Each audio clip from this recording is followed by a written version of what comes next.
Yo welcome back my future scientist. मैं हूं आपका सदन सर और आप देख रहे हैं द स्क्रीन सर केमिस्ट्री। अगर आप क्लास 11th में हो और अभी तक लग रहा था कि केमिस्ट्री में आप एकदम ज़ीरो हो तो चिल मारो बॉस। आज इस वीडियो के बाद आप बनने वाले हो हीरो। आज हम करने वाले हैं स्ट्रक्चर ऑफ एटम का part 4, atomic model of Bohr's, यानी Bohr's atomic model. Bohr's atomic model का पूरा पोस्टमार्टम। लेकिन शुरू करने से पहले जो लाल वाला बटन दिख रहा है ना, उस पर कोलम्बिक फोर्स लगाओ या सेंट्रीफ्यूगल फोर्स, बस क्लिक हो जाना चाहिए। जल्दी से चैनल को सब्सक्राइब करो, वीडियो को लाइक करो और अपने सभी दोस्तों के साथ शेयर कर दो। और हाँ, अगर किसी को मुझसे पर्सनल लेवल पर ऑनलाइन या ऑफलाइन पढ़ना है तो बिना शर्माए डिस्क्रिप्शन में दिए गए नंबर पर अभी व्हाट्सअप करो। चलो भाई, खोलो अपनी नोटबुक और ध्यान से देखो इस बोर साहब के मॉडल को। ये बोर साहब बड़े ढीठ थे। इन्होंने अपना मॉडल दो चीज़ों को मिलाकर बनाया। पहला, क्वांटम थ्योरी ऑफ रेडिएशन। ठीक है, just a minute. Quantum theory of radiation and classical laws of physics. ठीक है, तो इन दोनों चीज़ों को मिलकर बनाया एंड दोनों का जुगाड़ लगाया और बोल दिया कि भाई Bohr model is based on particle nature of electron. तो इलेक्ट्रॉन की कोई वेव नहीं है, ये सिर्फ क्या है, पार्टिकल नेचर ऑफ इलेक्ट्रॉन के बारे में बता रहा है। और अपना इलेक्ट्रॉन सीधा सीधा पार्टिकल है। लेकिन एक ट्विस्ट है, ये मॉडल हर किसी के लिए नहीं है, ये सिर्फ उन सिंगल लोगों के लिए है। I mean single electron species के लिए है।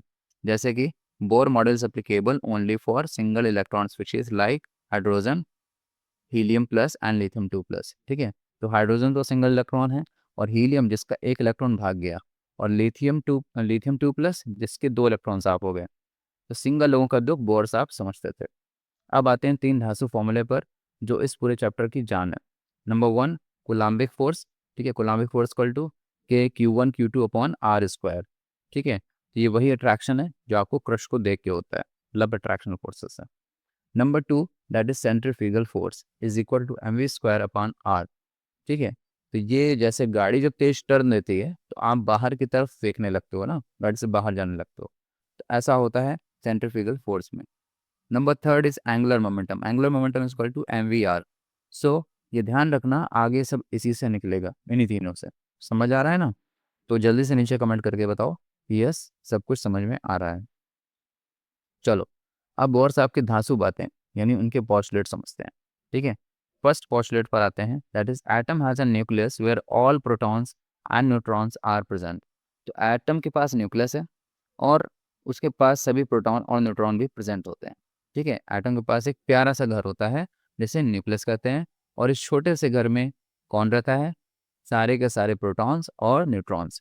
ये एटम के बिल्कुल सेंटर में होता है और इसका साइज बहुत ही छोटा होता है। ठीक है, ये कहाँ है? इसके सेंटर में, और इसका साइज बहुत ही छोटा होता है।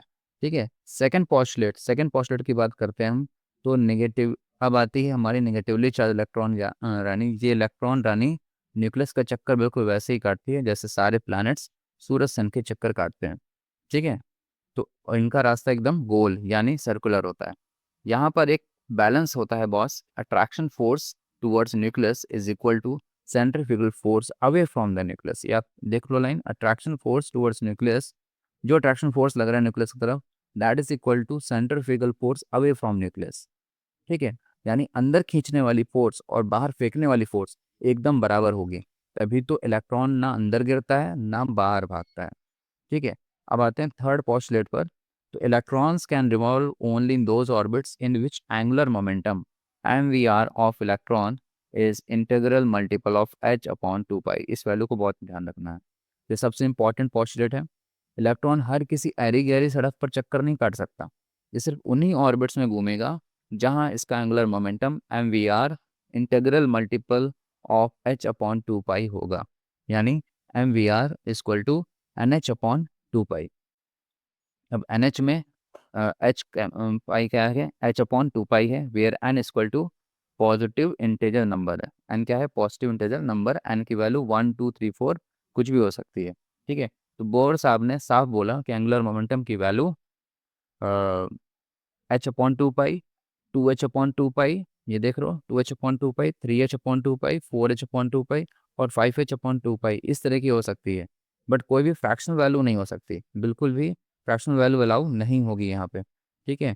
तो आधी अधूरी वैल्यू नहीं होगी, लाइक 1.5 h/2 पाई, ठीक है, टू 1.2 h/2 पाई, 0.5 h/2 पाई, तो ऐसी वैल्यूज नहीं होंगी, ये बिल्कुल अलाउ नहीं है। ठीक, चलो आगे बढ़ने से पहले मजा आ रहा है ना, तो दबा के लाइक और शेयर ठोको। अब देखो बाकी के पॉस्टुलेट, ठीक है, नंबर 4 पॉस्टुलेट पे हम लोग आते हैं। सो नंबर 4 पॉस्टुलेट में क्या कह रहा है, the orbits in which electrons can revolve are known as stationary orbits because in this orbits energy of electrons is always constant. ठीक है, तो जिन ऑर्बिट्स में इलेक्ट्रॉन घूमता है उन्हें हम स्टेशनरी ऑर्बिट्स कहते हैं। क्यों? क्योंकि इन ऑर्बिट्स में घूमते वक्त इलेक्ट्रॉन की एनर्जी हमेशा कांस्टेंट रहती है, ना बढ़ती है ना घटती है, एकदम चिल लाइफ। अब आते हैं फिफ्थ पॉस्टुलेट पे। तो each stationery orbit is associated with different amount of energy.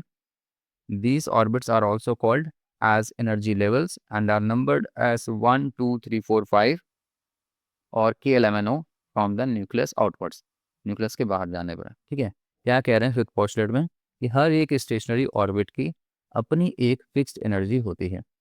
ठीक है, अपनी एक फिक्स्ड एनर्जी होती है, इसलिए इसको एनर्जी लेवल्स भी कहते हैं।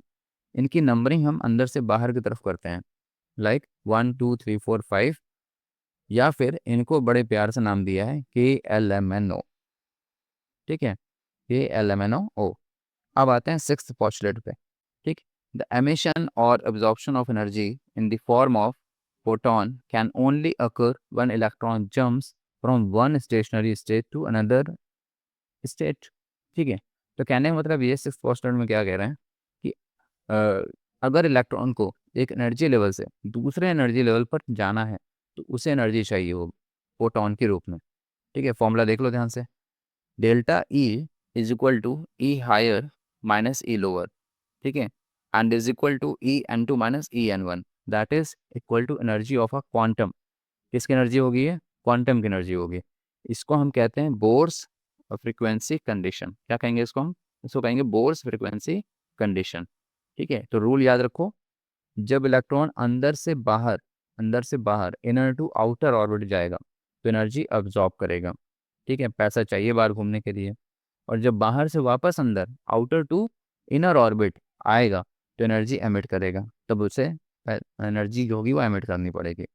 ठीक है, अब सेकंड पॉइंट देख लो, जैसे यहाँ पे दिया है, दैट इज कि N2 is greater then N1। N2 क्या होना चाहिए? N1 से ग्रेटर होना चाहिए, यानी जो सेकेंड एनर्जी लेवल वो ज़्यादा होनी चाहिए उसकी वैल्यू N1 से। ठीक है, वेदर एमिशन और absorption of energy will occur, चाहे वो एमिशन हो रहा हो चाहे वो एब्जॉर्प्शन हो रहा हो। तो अगर N2 is greater then N1 है तो हम आराम से देख सकते हैं कि एमिशन हो रहा हो या एमिशन हो रहा है या एब्जॉर्प्शन हो रहा है। ठीक है, क्या चीज़ हो रहा है वो चीज़ हम आराम से देख सकते हैं यहाँ पे। ठीक है, चलो भाई अब आते हैं नेक्स्ट वन। चलो अब बोर साहब के मॉडल का फ़ायदा उठाते हैं और इलेक्ट्रॉन के घर का रेडियस निकालते हैं। ठीक है, हमने अभी पढ़ा कि कोलम्बिक फोर्स और सेंट्रीफ्यूगल फोर्स बराबर होते हैं। ठीक, तो coulombic force is equal to K Q1 Q2 upon are square is equal to KZE × E/r²। ठीक है, अब यहाँ पे देख सकते हो Q आ गया और Q1 क्या है? पहला चार्ज है, पहला चार्ज क्या होगा? ZE होगा, और दूसरा चार्ज होगा Q2 which is E, electron का चार्ज। यहाँ देख लो डायग्राम को, पहला चार्ज होगा न्यूक्लियस का चार्ज ZE होगा, और दूसरा चार्ज होगा जो कि E होगा वो इलेक्ट्रॉन का चार्ज होगा। ठीक है, और बीच की रेडियस R है तो ये हो जाएगा R²। ठीक, टोटल कितना आएगा? तो टोटल आएगा KZE² / R²। ठीक है, और K यहाँ पर एक कांस्टेंट वैल्यू है जिसका वैल्यू है 9 × 10⁹ न्यूटन पर metre square upon coulomb square. ठीक है, तो ये यहाँ पर हमने निकाल के रखा। अब स्टेप वन देखो, दोनों को बराबर रखो यहाँ पे। ठीक है, क्योंकि हम जानते हैं coulombic force is equal to centrifugal force. तो कोलम्बिक फोर्स कितना है? KZE²/R², और यहाँ पर सेंट्रीफ्यूगल फोर्स कितना था? MV²/R।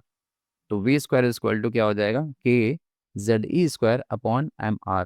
ठीक है ना, इधर से एक R कैंसिल होगा, इसका R² कैंसिल होगा तो बचेगा R, ये M आएगा इधर, MR हो जाएगा, और V² इधर बच जाएगा। तो V² हमने वैल्यू निकाल लिया है। ठीक है, अब स्टेप 2 में एंगुलर मोमेंटम से हमने क्या निकाला? एंगुलर मोमेंटम V से V निकाला। ठीक है, MVR से हम क्या निकालेंगे? V निकालेंगे। ठीक है, क्या निकालेंगे भाई? तो MVR = NH/2 पाई। ठीक है, ये होता है, तो V = NH/2 2πmr, ये हमारा सेकंड इक्वेशन आ गई।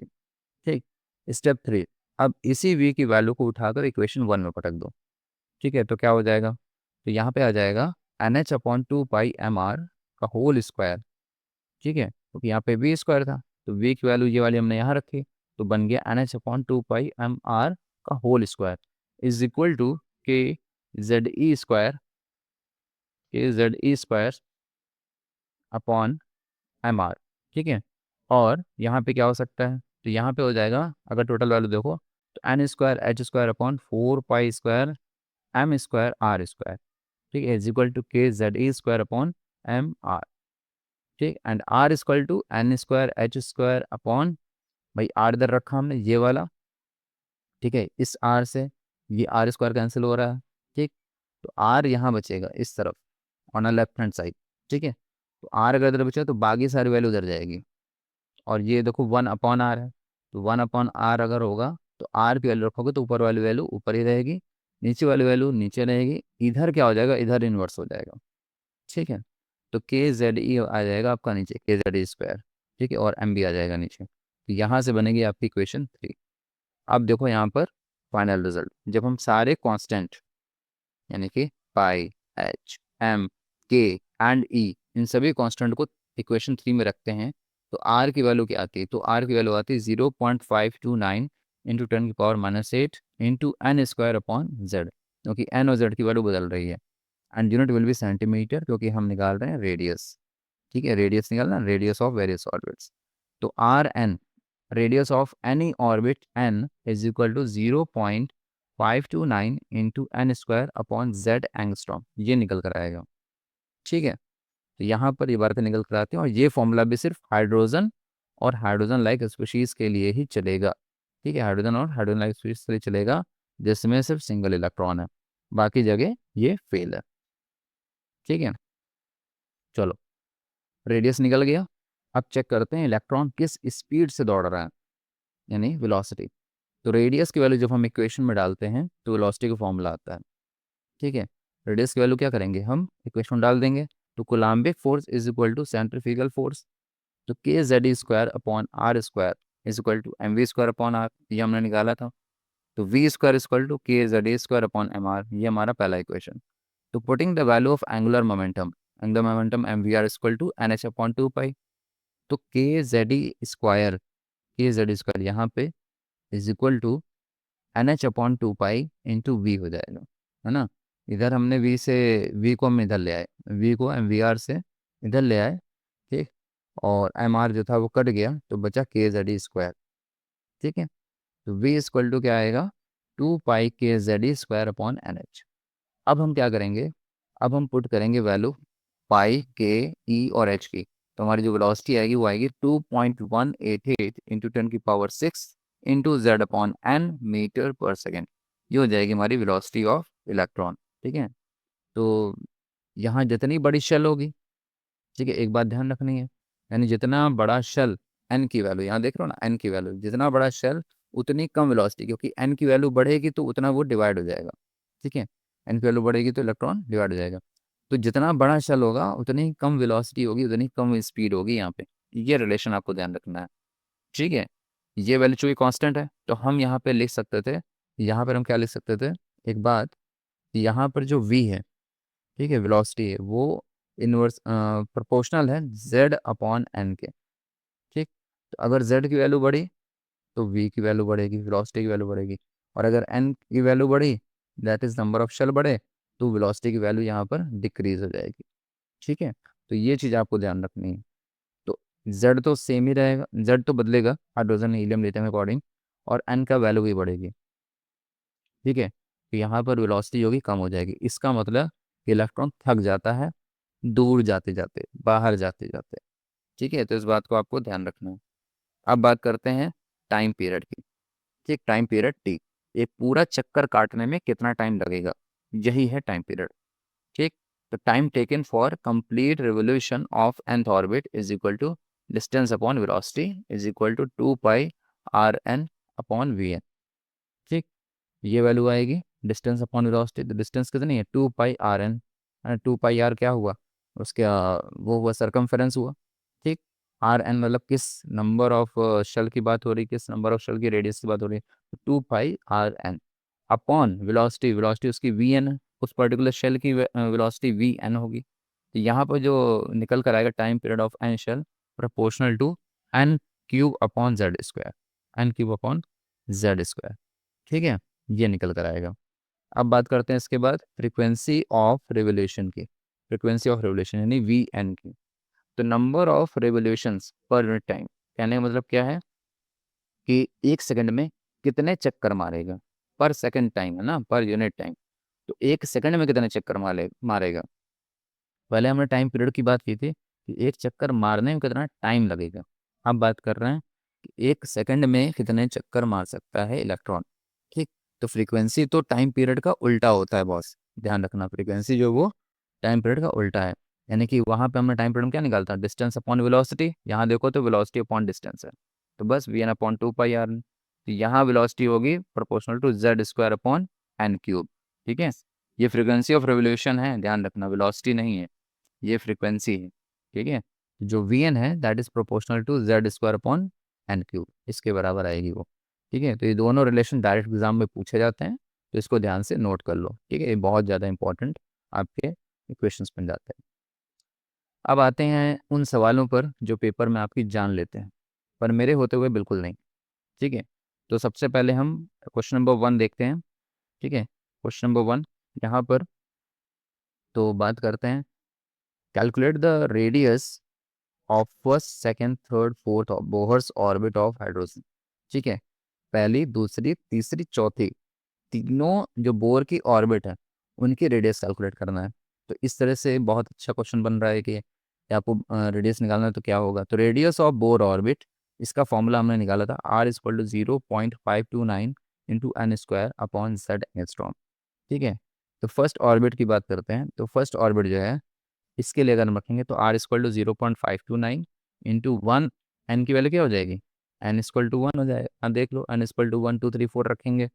ठीक है, फर्स्ट ऑर्बिट के अकॉर्डिंग, और जेड तो 1 ही होगा, वो भी जेड इक्वल टू 1 होगा फॉर हाइड्रोजन। तो 0.529 इंटू वन स्क्वायर, एन की वैल्यू 1 है, तो 1 स्क्वायर अपॉन 1 एंगस्ट्रॉम। तो पहले फर्स्ट ऑर्बिट की जो वैल्यू आ रही है वो आ रही है दैट इज 0.529 एंगस्ट्रॉम। ठीक, अब बात करते हैं सेकेंड ऑर्बिट की। सेकेंड ऑर्बिट, तो सेकेंड ऑर्बिट की अगर बात करें तो 0.529 इंटू 2 स्क्वायर अपॉन 1 यहाँ आ जाएगा, तो 0.529 इंटू 4 आ जाएगा 2.116 एंगस्ट्रॉम। ठीक है, थर्ड ऑर्बिट की बात करें इसी तरीके से, तो यहाँ पर आ जाएगा 4.761 एंगस्ट्रॉम, एंड फोर्थ ऑर्बिट की वैल्यू आ जाएगी 8.464 एंगस्ट्रॉम। ठीक है, तो एक बात नोट डाउन करो कि क्या यहाँ वैल्यू बढ़ रही है, बिल्कुल बढ़ेगी, रेडियस बढ़ेगा जैसे जैसे एन की वैल्यू बढ़ेगी। ठीक है, पहला 0.52 है, फिर 2.116 है, फिर 4.7 है, फिर उसके बाद 8.4464 है।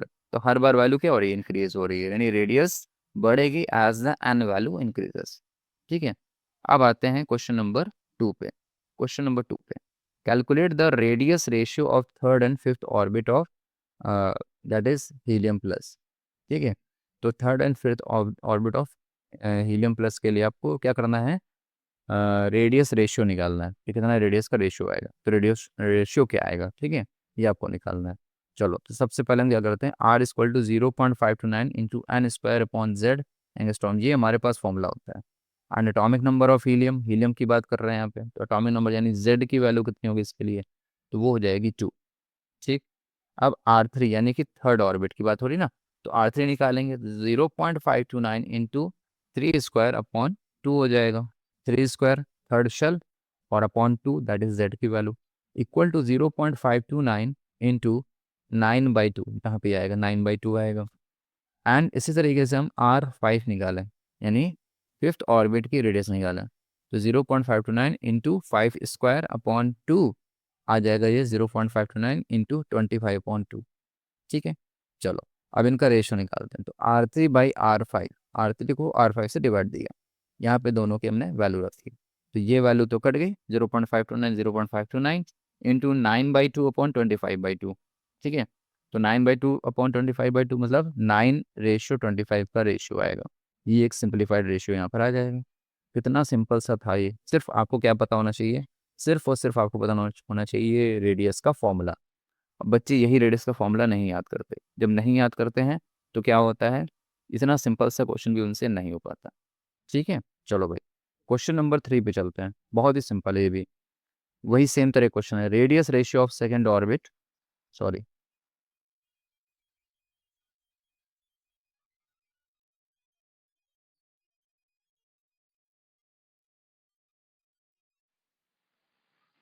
Just a minute.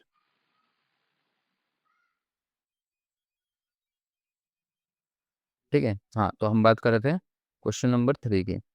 ठीक, ओके, सही है सब कुछ। तो radius ratio of second orbit of hydrogen and third orbit of lithium plus two. ठीक है, सेकंड ऑर्बिट जो है हाइड्रोजन का और थर्ड ऑर्बिट जो है लिथियम प्लस टू का। ठीक है, तो उसके अकॉर्डिंग हम क्या देखेंगे यहाँ पर कि क्या रेडियस रेशियो आएगा। सबसे पहले हम बात करते हैं atomic number of hydrogen is equal to 1 की, और atomic number of lithium that is equal to 3 की। ठीक है, ये हाइड्रोजन का एटॉमिक नंबर 1 है और लिथियम का एटॉमिक नंबर 3 है, तो इसके अकॉर्डिंग इसकी जेड की वैल्यू होगी। अब देखो हमें निकालना है second orbit radius of hydrogen, तो हमने निकाला R2 हाइड्रोजन का 0.529 इंटू टू स्क्वायर अपॉन 1। ठीक, और यहाँ पर हमने ये वैल्यू ला दी है। Third orbit of radius ratio निकाला हमने लिथियम प्लस टू का, तो आएगा 0.529 इंटू थ्री स्क्वायर अपॉन 3। ठीक, फिर सेम ऐसे ही रेडियस रेशियो निकाले यहाँ पर, तो क्या हो जाएगा 0.529 into two square upon 1, and नीचे आ जाएगा 3 स्क्वायर अपॉन 3, यानी 2 का स्क्वायर 4 हो गया और 3 स्क्वायर 9 हुआ था। ठीक है, 9/3 हुआ था, लेकिन ये कट कर कितना आ जाएगा, 3 आ जाएगा। ठीक है, तो इसीलिए हुआ 4/3, तो रेशियो क्या आएगा, 4/3 आएगा। ठीक है, समझ में आया सही सभी को। चलो आगे चलें फिर। चलो क्वेश्चन नंबर 4 देखते हैं, ये भी बहुत इंपॉर्टेंट क्वेश्चन है। क्वेश्चन ही मेनली इंपॉर्टेंट है इस चैप्टर में, तो इसको बिल्कुल छोड़ेंगे नहीं, एकदम जड़ से खत्म करेंगे, जितने भी तरह के पक्के वाले क्वेश्चन आपके बन सकते हैं। ठीक है, तो क्वेश्चन नंबर 4 देखते हैं। Calculate the radius ratio of second excited state of hydrogen and first excited state of lithium plus two. अब देखो यहाँ बात कर दिया ऑर्बिट की नहीं, एक्साइटेड स्टेट की। ठीक है, तो यहाँ एक बात आपको ध्यान रखनी है कि जो सेकेंड एक्साइटेड स्टेट है उसका मतलब हो गया थर्ड शेल। देखो पहले में वो तो बैठा हुआ है, ठीक है, फर्स्ट में बैठा हुआ है, तो पहला एक्साइटेड स्टेट क्या हुआ, पहले से दूसरा, तो जब दूसरे शेल पे गया तो उसकी फर्स्ट एक्साइटेड स्टेट होगी, और सेकंड एक्साइटेड स्टेट मतलब तीसरा, तो सेकंड एक्साइटेड स्टेट मतलब थर्ड शेल। ठीक है, इसीलिए एन की वैल्यू यहाँ पर 3 हो जाएगी, सिंपल एज दैट। मतलब यहाँ पे सेकंड एक्साइटेड स्टेट लिखा है, इसका मतलब है एन इक्वल टू 3। क्या मतलब हुआ यहाँ पे, एन इक्वल टू 3 का मतलब हुआ। ठीक है, और फर्स्ट फर्स्ट एक्साइटेड स्टेट इसका मतलब क्या हुआ, इसका मतलब एन इक्वल टू 2। यहाँ पर एन इक्वल टू 2 की बात कर रहा है।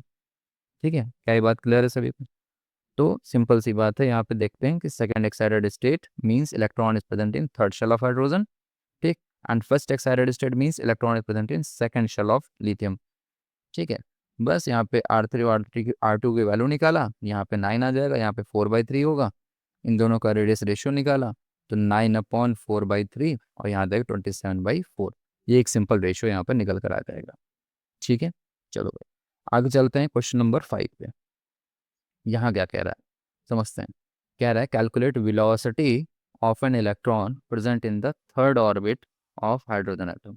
ठीक है, हाइड्रोजन एटम के थर्ड ऑर्बिट में यानी n = 3 में जो इलेक्ट्रॉन घूम रहा है उसकी वेलोसिटी कितनी होगी, और साथ ही साथ also calculate the number of revolutions पर सेकेंड, कितने चक्कर लगा रहा है वो पर सेकेंड, यानी यहाँ पे फ्रिक्वेंसी की बात कर रहा है।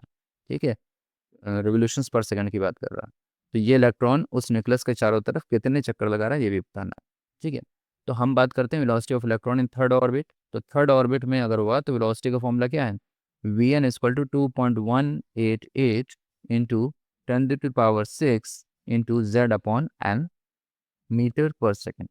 तो V3 क्या हो जाएगा, V3 हो जाएगा 2.188 इंटू 10⁻6, 1/3, 1 फॉर दी हाइड्रोजन, और अपॉन 3 आया क्योंकि ये थर्ड ऑर्बिट n = 3।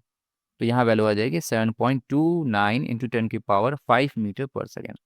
ठीक, नाउ नंबर ऑफ रेवोल्यूशन पर सेकेंड, कितने चक्कर लगेंगे। ठीक है, उसका फॉर्मूला क्या था, यानी वेलोसिटी अपॉन डिस्टेंस। याद है ना, number of revolution per second क्या था, वेलोसिटी कितनी है पर डिस्टेंस, ठीक है। तो v n upon two pi r three, ये फॉर्मूला था इसका। तो v n upon two pi r three radius की बात हो रही, तो ये हो जाएगा n square a naught upon Z, ठीक है। एन स्क्वायर, एन की वैल्यू 3 थी तो हो जाएगा 9, और 0.529 इंटू 10 की पावर माइनस 10, ये होती है ए नॉट की वैल्यू, ठीक है।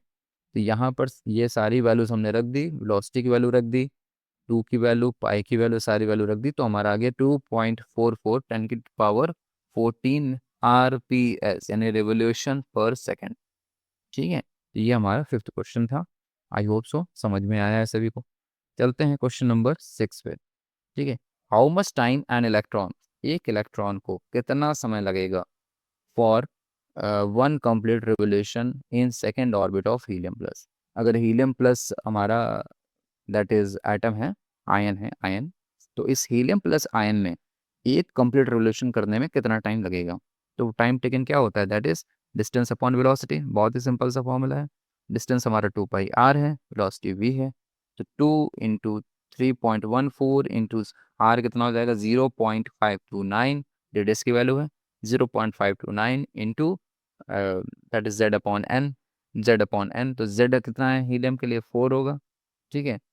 Sorry, Z square upon n, तो जेड की वैल्यू है 2, तो दैट इज 2 का स्क्वायर कितना हो जाएगा 4 हो जाएगा, और अपॉन एन, एन की वैल्यू सेकंड ऑर्बिट, तो एन की वैल्यू यहाँ पर 2 लिखी हुई, ध्यान से आप देख सकते हो, 4/2 इंटू 10⁻⁻10 मीटर, और डिवाइड में क्या आ जाएगा वेलोसिटी, वेलोसिटी की वैल्यू 2.188 10⁻6, और देखो यहाँ पे वेलोसिटी का ही फॉर्मूला दिया हुआ था, ये जेड अपॉन एन, अगर आप भूल रहे हो तो यहाँ पे दिया हुआ है जेड अपॉन एन, ठीक है। तो यहाँ पे जेड अपॉन एन, जेड कितना है 2 है और एन भी 2 है, तो 2/2, ठीक। इसको सॉल्व किया हमने तो आ गया 3.05 10⁻16 पर सेकेंड, ठीक है, -16 पर सेकेंड, ये हमारा आ गया, दैट इज यहाँ पर क्या चीज़ आ गया भाई, यहाँ पर आ गया हमारा तीनों इक्वेशन, तीनों जो हमारे क्वेश्चन नंबर 4 5 6 हैं, इनका हमारे पास सोल्यूशन आ गया, ठीक है। समझ में आया, ये चक्कर इतनी जल्दी, समझ रहे हो, कहीं तुम्हें तो चक्कर नहीं आने लगे, इतनी जल्दी जल्दी हो रहा है, हो रहा होगा, थोड़ा थोड़ा चक्कर आएगा लेकिन समझ में आएगा,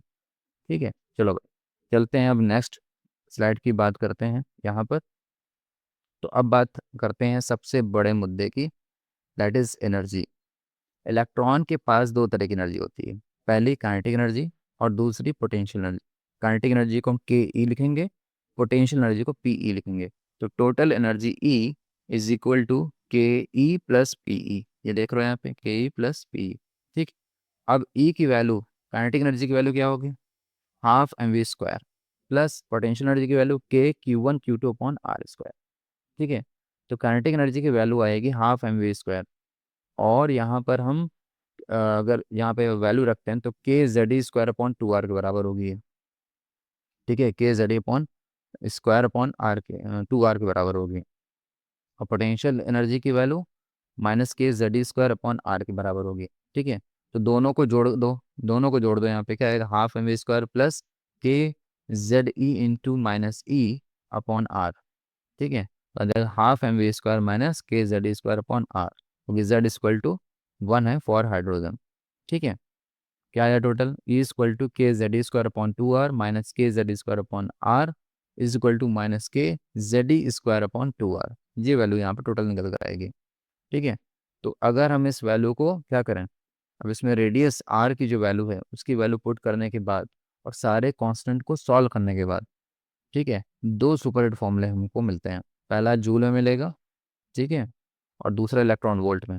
जूल में जो मिलेगा, यहाँ पे जूल में मिलेगा हमारा E n equal to -2.18 into 10⁻18 into Z square upon N square joule per atom, ठीक है, ये फॉर्मूला मिलेगा -2.18 10⁻18 into Z square upon N square joule per atom, इतने जूल की एनर्जी होगी पर एटम। और दूसरा मिलेगा ई एन, अगर हम इलेक्ट्रॉन वोल्ट में निकालते हैं तो -13.6 into Z square upon N square electron volt per atom, ठीक है। ये चीज़ें हमें यहाँ पे मिलेगी, ये बातें समझ में आ रही हैं। अब यहाँ पे देखो ध्यान से, ये नेगेटिव साइन क्यों आया, तो सुनो ध्यान से। The negative sign indicates that the electron is bonded towards nucleus, इसका मतलब इलेक्ट्रॉन न्यूक्लियस का गुलाम है, उससे बंधा हुआ है, अगर उसको आज़ाद करना है तो एनर्जी देनी पड़ेगी। ठीक, और ये फॉर्मूला भी hydrogen and hydrogen atom like species के लिए, यानी सिंगल इलेक्ट्रॉनिक स्पीशीज के लिए ही लगेगा। ठीक है, तो यहाँ पे जो एन है उसकी सिर्फ इंटीग्रल वैल्यू होगी, और यहाँ पे टोटल एनर्जी जो होगी वो इलेक्ट्रॉन की क्वांटाइज्ड हो जाएगी, यानी पर एन के अकॉर्डिंग ही आएगा, तो उसमें कोई भी फ्रैक्शन वाली वैल्यू नहीं आएगी। इसलिए यहाँ पर क्या होगा, एनर्जी जो होगी वो क्वांटाइज्ड होगी, उस एनर्जी को हम क्वांटाइज्ड एनर्जी बोलेंगे। ठीक है, समझ में आया भाई? चलो आगे चलते हैं। चलो अब जाते जाते एक ऐसी प्रो टिप दे रहा हूँ जो पूरे यूट्यूब पर कोई नहीं बताएगा। इस टेबल को ध्यान से देखो, डायरेक्ट रिलेशन समझ आ जाएगा। ठीक है, यहाँ मैंने टेबल बनाया है। पहला है एनर्जी टाइप, ठीक है, दूसरा फॉर्मूला लिखूंगा मैं, तीसरा प्रोपोर्शनैलिटी टू आर, कि आर से रेडियस के साथ क्या उसकी प्रोपोर्शनैलिटी है, और इफेक्ट ऑन इंक्रीजिंग रेडियस। ठीक है, तो पहला हम देखते हैं काइनेटिक एनर्जी। काइनेटिक एनर्जी जो है, अगर उसका फॉर्मूला देखें तो K Z E square upon two r. ठीक है, K Z E square upon two r होगा। और अब देखो अगर ध्यान से, तो काइनेटिक एनर्जी जो है वो क्या है, वो आर के वन अपॉन आर, अगर यहाँ से निकल तो वन अपॉन आर होगा, तो K E proportional to one upon R, right. And on increasing radius, अगर रेडियस हम बढ़ाओगे काइनेटिक एनर्जी क्या हो जाएगी, कम हो जाएगी, है ना। आर की वैल्यू बढ़ेगी तो काइनेटिक एनर्जी की वैल्यू कम हो जाएगी। ठीक, फिर पोटेंशियल एनर्जी की वैल्यू देखो, पोटेंशियल एनर्जी का फॉर्मूला क्या होता है, minus K Z square upon R. ठीक, तो पोटेंशियल एनर्जी भी क्या है, माइनस वन अपॉन आर के प्रोपोर्शनल है, proportional to minus one upon r. इसका मतलब ऑन इंक्रीजिंग रेडियस, अगर तुम यहाँ रेडियस बढ़ाओगे, ठीक है, तो पोटेंशियल एनर्जी बढ़ जाएगी, क्योंकि अगर इसके बढ़ाने पर ये घटता है लेकिन ये निगेटिव वैल्यू है, तो इसका मतलब ये बढ़ जाएगी। समझ में आ रही बात? अब टोटल एनर्जी क्या होगी, टोटल एनर्जी की वैल्यू होती है, फॉर्मूला होता है minus K Z E square upon two r. तो यहाँ पे एनर्जी जो है वो one minus one upon r के डायरेक्टली प्रोपोर्शनल है, या कह सकते हो कि निगेटिव रेडियस का निगेटिव प्रोपोर्शनल है, निगेटिव इन्वर्सली प्रोपोर्शनल है। ठीक है, अगर रेडियस यहाँ पर बढ़ा तो फिर से वही बात होगी, टोटल एनर्जी भी बढ़ेगी। तो रेडियस बढ़ने पर टोटल एनर्जी बढ़ेगी और काइनेटिक एनर्जी घटेगी, इस बात को ध्यान रखना है। यानी कि अगर जो इलेक्ट्रॉन है, इलेक्ट्रॉन अगर रेडियस बढ़ा, यानी कि एन की वैल्यू बढ़ती गई, इलेक्ट्रॉन अपने न्यूक्लियस से दूर गया, तो उसकी स्पीड कम हो जाएगी। ठीक है, increasing radius kinetic energy decreases, कि जिस स्पीड से वो घूम रहा है वो स्पीड वहाँ कम हो जाएगी। लेकिन अगर एनर्जी की बात करें तो एनर्जी वहाँ बढ़ जाएगी, टोटल एनर्जी वहाँ बढ़ेगी, पोटेंशियल एनर्जी बढ़ेगी, तभी तो बढ़ेगी ना। काइनेटिक एनर्जी कम खर्च हो रही है, कम स्पीड से घूम रहा है इलेक्ट्रॉन, तो इलेक्ट्रॉन कम स्पीड से घूमेगा और उसकी एनर्जी बचेगी, तो एनर्जी वहाँ बचेगी, तो टोटल एनर्जी उस इलेक्ट्रॉन की बढ़ जाएगी। इसका मतलब कि जब हम n equal to one two three four जाएंगे या की एल एम एन जाएंगे, तो क्या होगा, तो वहाँ होगा ये कि वहाँ पर के से ज़्यादा एनर्जी एल की, एल से ज़्यादा एनर्जी एम की, एंड देन एन की, एंड देन सो ऑन। ठीक है, क्या बात समझ में आई है? बहुत बढ़िया, क्या बात है, बहुत बढ़िया समझ में आया। ठीक है, चलो अब बात करते हैं कंक्लूजन की। तो कंक्लूजन में देखो, महामंत्र शॉर्टकट है, ठीक है, कि अगर पोटेंशियल एनर्जी को देखो तुम, तो पोटेंशियल एनर्जी क्या है, minus negative of two times of kinetic energy, इस बात को ध्यान रखना। पोटेंशियल एनर्जी को यहाँ पर और काइनेटिक एनर्जी को रिलेट करो, तो यहाँ पे देखो टू आर है, यहाँ पर आर है सिर्फ, और ये नेगेटिव है। तो अगर पोटेंशियल एनर्जी इक्वल टू देखें, तो ये इसका क्या हो रहा है, काइनेटिक एनर्जी का नेगेटिव में टू टाइम्स है। ठीक है, और काइनेटिक एनर्जी और टोटल एनर्जी को रिलेट करो, तो ये दोनों इक्वल है, सिर्फ नेगेटिव का फर्क है, तो kinetic energy equal to negative of energy. ठीक है, ये हो जाएगा। तो इसके अकॉर्डिंग हम कह सकते हैं कि पोटेंशियल एनर्जी जो होगी, पोटेंशियल एनर्जी वो टू टाइम्स ऑफ एनर्जी है।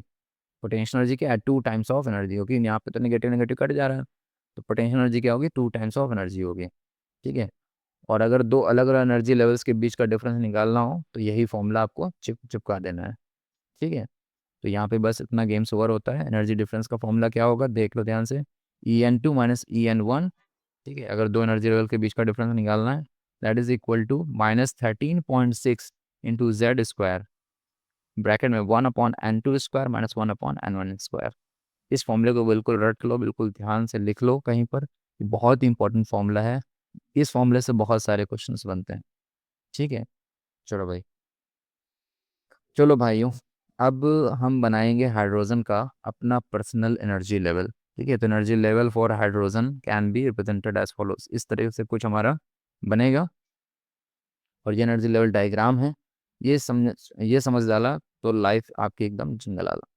ठीक है, हमने अभी फॉर्मूला पढ़ा।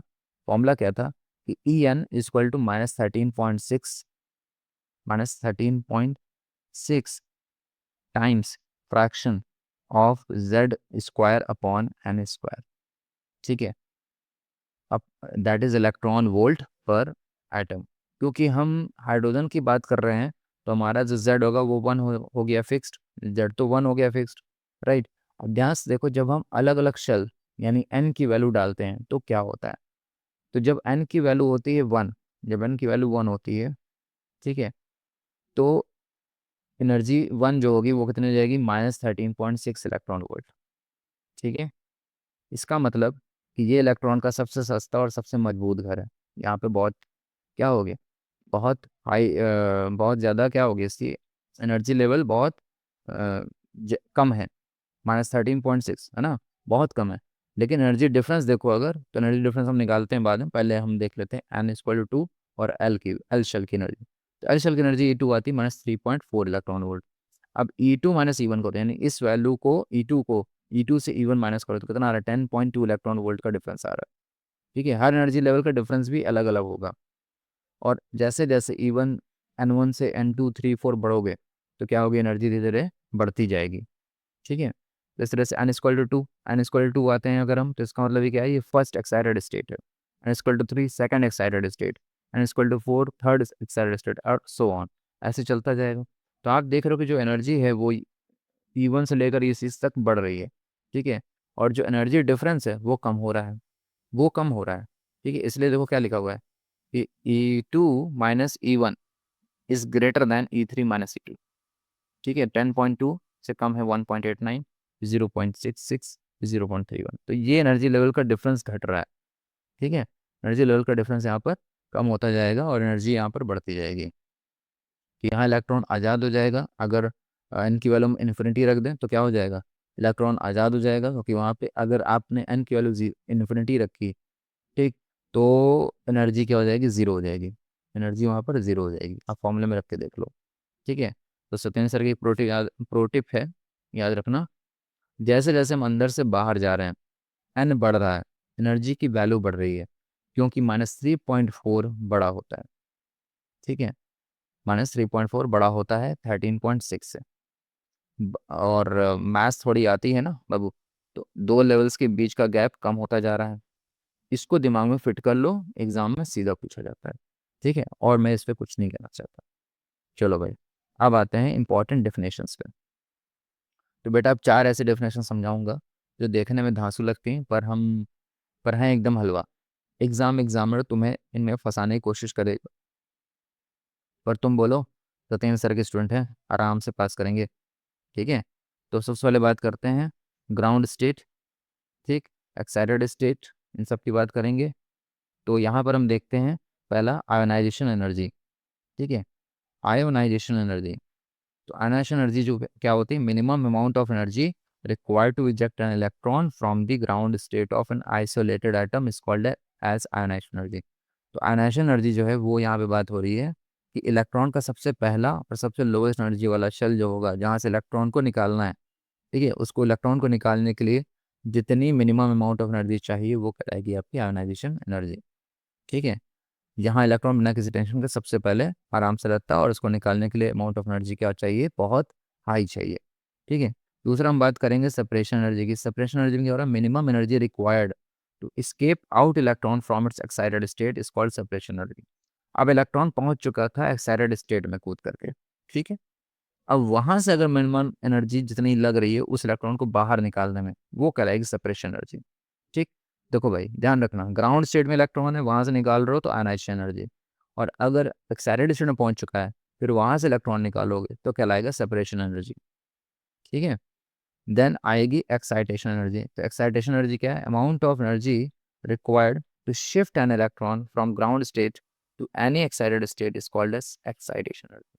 मतलब अब ग्राउंड स्टेट से किसी भी एक्साइटेड स्टेट में जा रहा हो, first second third fourth fifth कुछ भी, ठीक है, यानी एन वन तो वन होगा, लेकिन n two to three four five कुछ भी हो सकता है, साफ साफ दिया हुआ है।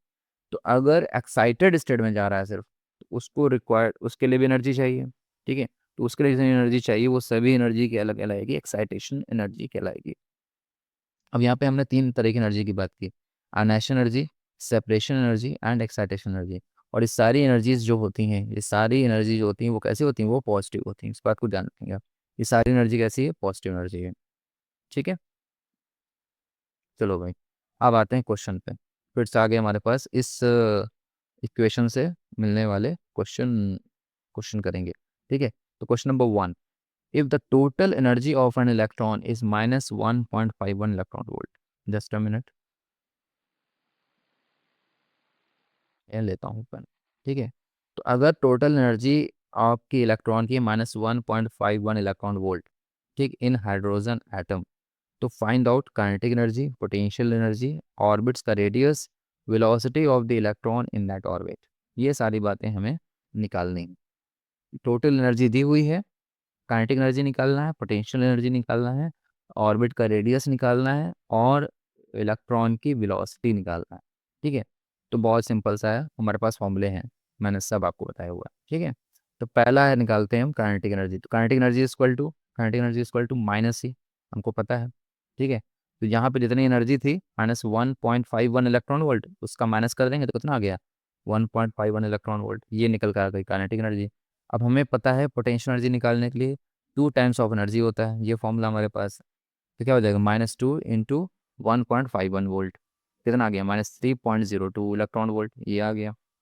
थर्ड बात कहा उसने कि हमें क्या निकालना है, टोटल एनर्जी निकालना है, सॉरी, क्या निकालना है हमें, दैट इज ऑर्बिट, ऑर्बिट निकालना है ना, ऑर्बिट्स निकालना है। तो ऑर्बिट निकालने के पहले हमारे पास एन मालूम होना चाहिए। तो एनर्जी इक्वल टू क्या होता है, -13.6 into Z square upon N square. तो जेड की वैल्यू है 1, तो जेड स्क्वायर हो गया 1² upon N square electron volt, और -1.51 जो कि एनर्जी की वैल्यू थी वो हमने रखी, -13.6 इंटू 1² अपॉन एन स्क्वायर। ठीक है, ये हमने रखा। Now n square is equal to -13.6 upon -1.51, approximately value 9 आएगी, और 9 आई है तो एन की वैल्यू कितनी आ जाएगी, 3 आ जाएगी। तो ये कौन सा ऑर्बिट हुआ, थर्ड ऑर्बिट हुआ, यानी हमारा इलेक्ट्रॉन किस एक्साइटेड स्टेट में है, थर्ड, सेकंड एक्साइटेड स्टेट में है, और थर्ड ऑर्बिट में है। ठीक है, अब हम बात करने जा रहे हैं नंबर 4, दैट इज रेडियस, हमें निकालना है ना, ऑर्बिट्स रेडियस, इसीलिए हमने एन की वैल्यू निकाली है। रेडियस का फॉर्मूला क्या है हमारे पास, रेडियस फॉर्मूला है R = 0.529 into N square upon Z. 0.529 into N square, यानी कि थर्ड ऑर्बिट है, तो 3 × 3 अपॉन जेड इक्वल टू 1 आ गया। तो यहाँ 0.529 into 9 is equal to 4.761 angstrom. ठीक है, अब हम निकालने जा रहे हैं number 5, that is velocity. Velocity भी तो निकालना है, राइट। तो velocity equal to 2.188 into 10⁸ into Z upon n, ये हमारा वेलोसिटी का फॉर्मूला है, ध्यान रखेंगे सभी लोग। तो z की वैल्यू 1 और n की वैल्यू 3, ये यहाँ रख दिया। तो इक्वल टू कितना है, 0.729 इंटू 10⁸ सेंटीमीटर पर सेकेंड। ठीक है, वेलोसिटी यहाँ सेंटीमीटर पर सेकेंड में ही होगी। ठीक है, यहाँ पे जो निकालेंगे इस बात को हम ध्यान रखेंगे। नाउ क्वेश्चन नंबर 2, अब क्वेश्चन नंबर 2 की बात करते हैं। यहाँ भी बड़ा घोटाला लग रहा है क्वेश्चन में, कुछ है क्या ऐसा, नहीं, बहुत सिंपल सा है। Calculate the energy of lithium +2 ion for second excited state. ठीक है, लिथियम +2, यानी कि इसके पास भी एक इलेक्ट्रॉन है, और सेकंड एक्साइटेड स्टेट में अगर जा रहा है तो उसकी एनर्जी क्या होगी, उसको हमें कैलकुलेट करना है। ठीक है, तो यहाँ पे एनर्जी होगी -13.6 into Z square upon N square, ये एनर्जी का फॉर्मूला है। ठीक, जेड की वैल्यू है 3, क्यों है भाई जेड की वैल्यू 3, क्योंकि लिथियम है, हाइड्रोजन हीलियम लिथियम, जेड की वैल्यू 3 होगी, एटॉमिक नंबर 3 होगा।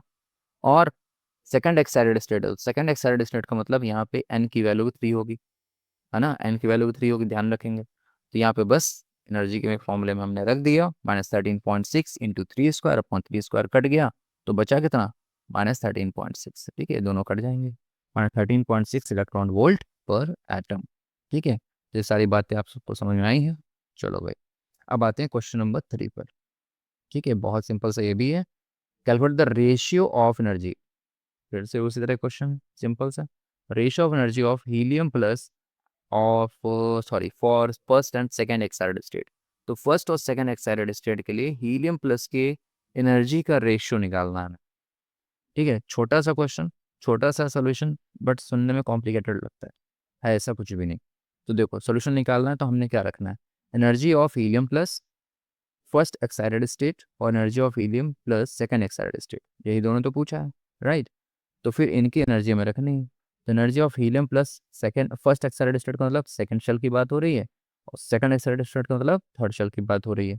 तो जो फॉर्मूला हमारे पास that is -13.6 into Z square upon N square, ठीक है। तो वहाँ पे यही हमने रखा है, जेड दैट इज हीलियम के लिए 2 आ जाएगा, 2 का square upon n that is 2 है तो 2 स्क्वायर नीचे आ गया, फिर उसके बाद अपॉन 2 स्क्वायर अपॉन 3 स्क्वायर, तो ये दोनों तो ऊपर वाली वैल्यू कट जाएगी, और 2 स्क्वायर अपॉन 3 स्क्वायर तो हो जाएगा 9/4, ठीक है, 9/4 आ जाएगा। सिंपल सा रेशियो आया। अब बात करते हैं क्वेश्चन नंबर 4 की। The ionization energy for the hydrogen atom is 13.6 electron volt, ये हमें पता ही है ना, कि हाइड्रोजन एटम को उसके फर्स्ट ऑर्बिट से निकालने में जो एनर्जी लगेगी उसे माइनस एनर्जी कहते हैं, और उसको निकालने के लिए उस ऑर्बिट की एनर्जी के बराबर ही एनर्जी देनी पड़ेगी which is 13.6 electron volt. So required energy in electron volt to excite it from the ground state to first excited state, यानी अब ग्राउंड से n=1 से n=2 पहुंचाना है तो कितनी एनर्जी चाहिए। तो आयनेशन एनर्जी जो होगी वो 13.6 इलेक्ट्रॉन वोल्ट है।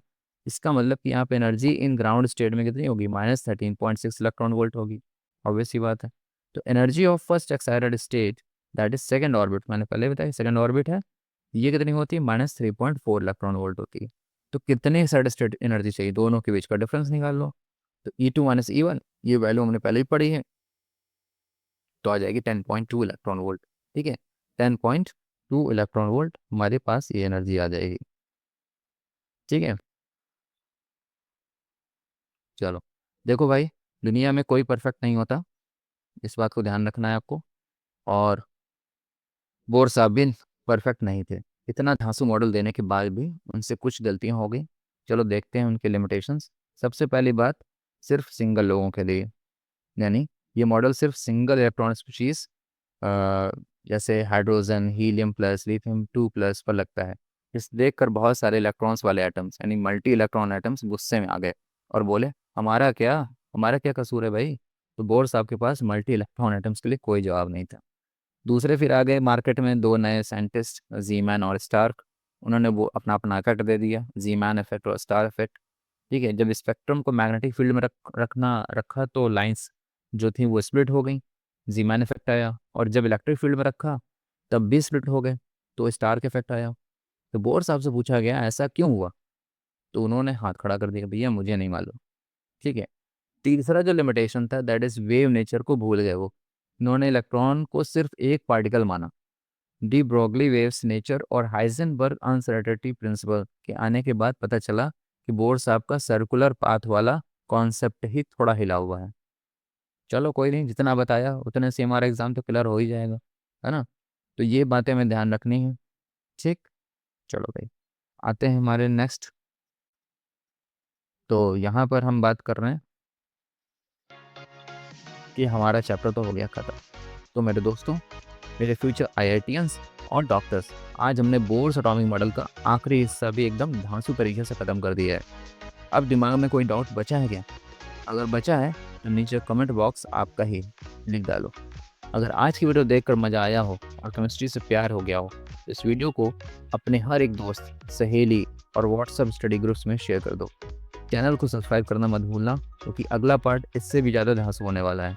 और एक सबसे इम्पॉर्टेंट बात, अगर आप मुझसे face to face personal guidance चाहते हैं, ऑनलाइन या ऑफलाइन बैचेस में जुड़ना चाहते हैं, तो बिना देरी किए स्क्रीन पर और डिस्क्रिप्शन में दिए गए नंबर पर अभी व्हाट्सएप करें और अपनी सीट कंफर्म करें। चलो मिलते हैं अगले सुपर हिट सेशन में, तब तक के लिए पढ़ते रहो, मचाते रहो। Keep learning. जय Hind, keep shining. Bye bye, take care.